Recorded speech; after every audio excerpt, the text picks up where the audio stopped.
Hi friends, எல்லோரும் எப்படி இருக்கீங்க? இன்றைக்கி குக்கிங் வீடியோ கிடையாதுங்க. இன்றைக்கி கும்பகோணம் பக்கத்தில் இருக்கிற தாராசுரம் மார்க்கெட் தாங்க நான் போயிருந்தேன். வெஜிடபிள் மார்க்கெட்டு ஓரளவுக்கு ஒரு நார்மலான ரேட்டு தாங்க. ரொம்ப கம்மின்னு சொல்ல முடியாது, ரொம்ப அதிகம்னு சொல்ல முடியாதுங்க. அந்த மாதிரி இருந்துச்சு. இப்போ கருவேப்பிலை, கொத்தமல்லி, புதினா எல்லாமே 10 ரூபாய்க்கு. நான் கருவேப்பிலை ஜூஸ் போடணுங்கிறதுக்காக எக்ஸ்ட்ரா கருவேப்பிலை இன்னொரு 10 ரூபாய்க்கு கொடுங்கன்னு சொல்லி தனியாக வாங்கி வச்சுட்டாங்க. அதை பார்த்தீங்கன்னா ஜூஸ் போடுவேன், இல்லைனா கருவேப்பிலை பொடி கூட நான் ரெடி பண்ணி வச்சுப்பேங்க. தேங்காய் பார்த்தீங்கன்னா 3 காய் 50 ரூபான்னு சொல்லி விற்றாங்கங்க. அதனால் வாங்கினேன். 3 காயுமே ரொம்ப நல்லா இருந்ததுங்க. 10 நாளைக்கு ஒரு தடவை இதேமாரி காய்கறி மார்க்கெட் போயிட்டு வந்து தக்காளி, வெங்காயம், பூண்டு, இஞ்சி எல்லாமே வாங்கி வச்சுக்கிறதுங்க. கருவேப்பிலை, கொத்தமல்லிலேருந்து வாங்கி வச்சுக்கிறது.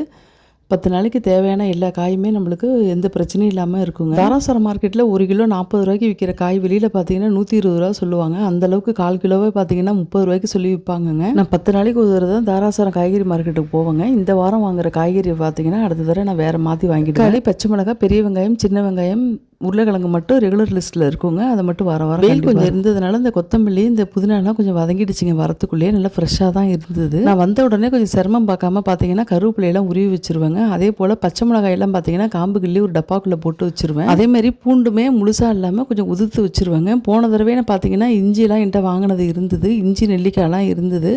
கேரட் கூட கொஞ்சம் கடந்தது. அதனால் பீட்ரூட் மட்டும் கொஞ்சம் வாங்கிக்கிட்டாங்க. ஏபிசி ஜூஸ் போடலாமே அப்படின்ட்டு அப்பப்போ நான் கருவேப்பிலை ஜூஸுமே அதே போல் எங்கள் வீட்டு மரத்தில் இருக்கிற முருங்கைக்கீரையை நான் எடுத்து நான் முருங்கைக்கீரை சூப்புமே அடிக்கடி போடுவாங்க. இதெல்லாம் பார்த்தீங்கன்னா ரத்தத்தோட அளவை வந்து அதிகரிக்க செய்யுது. நம்ம உடம்புல ரத்தத்தோட அளவு அதிகரிச்சதுன்னா நோய் எதிர்ப்பு சக்தி அதிகமாகிடும். நம்மளுக்கு வந்து எந்த வியாதியுமே வராதுங்க. ஒரே மாதிரியான வெஜிடபிள்ஸ் சாப்பிட்றதுக்கு பதில் விதவிதமாக வேறு வேறு வெஜிடபிள்ஸ் சாப்பிடுங்க. எப்போதுமே தாராசுரம் மார்க்கெட் போனால் அந்த அரிசி பை தாங்க எடுத்துகிட்டு போவோம். அரிசி வாங்குற பை அதை எடுத்துகிட்டு போயிட்டு தக்காளி, வெங்காயம் எல்லாமே ஒன்று சேர்த்து வாங்கிட்டு வரோம். இப்போ பார்த்தீங்கன்னா அதில் பிரித்து இருக்கிற மாதிரி சின்ன வெங்காயம் தனியாக, பெரிய வெங்காயம் தனியாக, உருளைக்கிழங்கே பார்த்தீங்கன்னா 2 டைப் வாங்கியிருக்கேன். ஒன்று சிப்ஸ் போடுறது, ஒன்று வறுக்கிறது. எல்லா வெஜிடபிள்ஸையும் தனித்தனியாக பிரிச்சுட்டு அப்படியே ஒரு கேரி பேக்கில் வச்சு நான் ஃப்ரிட்ஜில் அப்படியே ஸ்டோர் பண்ணிவிடுவாங்க.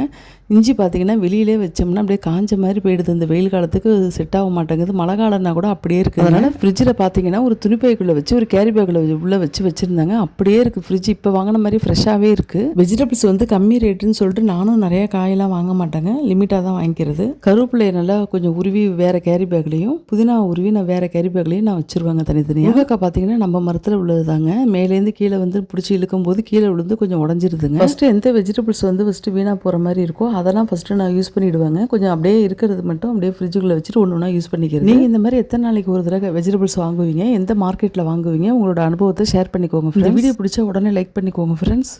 நீங்கள் என்னோடய சேனலுக்கு புதுசாக இருந்தீங்கன்னா சப்ஸ்கிரைப் பண்ணிக்கோங்க. இந்த வீடியோவை ஃப்ரெண்ட்ஸ் அண்ட் ஃபேமிலிக்கு ஷேர் பண்ணி விடுங்க. தொடர்ந்து என்னோடய சேனலுக்கு சப்போர்ட் பண்ணுங்கள். தேங்க்ஸ் ஃபார் வாட்சிங்.